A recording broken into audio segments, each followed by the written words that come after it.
मी पंजाबडक आज आहे 22 मे 2025.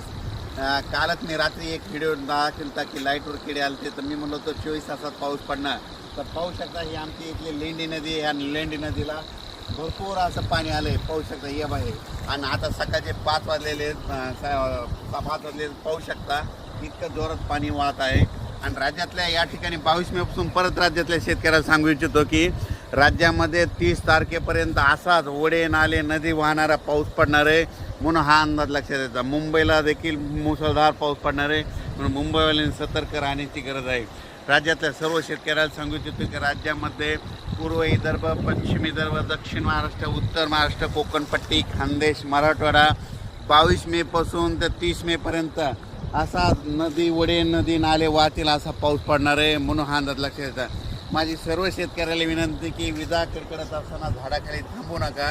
त्याच्यानंतर विजा कडकडत असताना आपले पाळीव प्राणी झाडाखाली बांधू नका, कारण की झाडावर जास्त विजा पडतात म्हणून हे अंदाज लक्षात येतात. नारळाच्या झाडावर देखील वीज पडते म्हणून नारळाच्या झाडाखाली थांबू नका. मोबाईलचं नेट देखील बंद करा.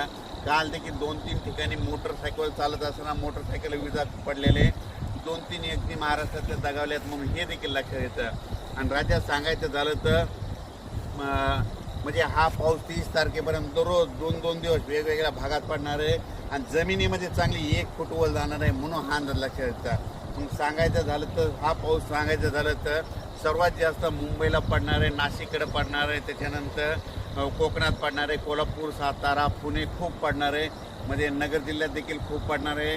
त्याच्यानंतर मुंबईकरांना सतर्क सांगू इच्छितो की तुमच्या मुंबईलाचं जनजीवन असं विस्कळीत होईल असा म्हणजे 27, 28, 29 देखील पाऊस पडणार आहे म्हणून हा अंदाज लक्षात येतात. राज्यातल्या सर्व शेतकऱ्याला सांगू इच्छितो की तुम्ही तुमची स्वतःची काळजी घ्या, आपल्या पाळण्याची काळजी घ्या म्हणून हा अंदाज लक्षात घ्यायचा. राज्यातल्या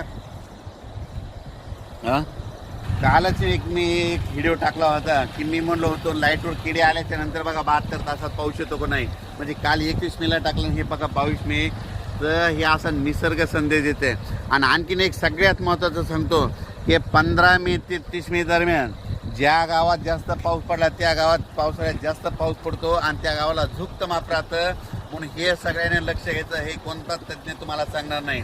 जर तुम्हाला एक सांगू इच्छितो की आमचं धामणगाव आहे, म्हणजे आमच्या धामणगावला 15 मे ते 30 मे दरम्यान आता असा पाऊस पडला आणि इकडे सेलूला नाही पडला तर येणाऱ्या पावसाळ्यात आमच्या गावाला दररोज पाऊस पडणार पण सेलूवाल्याला सोडून देणार म्हणून हे प्रत्येकाने ही गोष्ट लक्षात घ्यायची.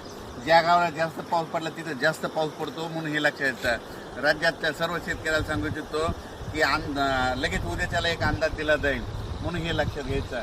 हे पाहू शकता आमच्या इकडल्या सगळ्या नद्याला पूर आलेला आहे. धन्यवाद.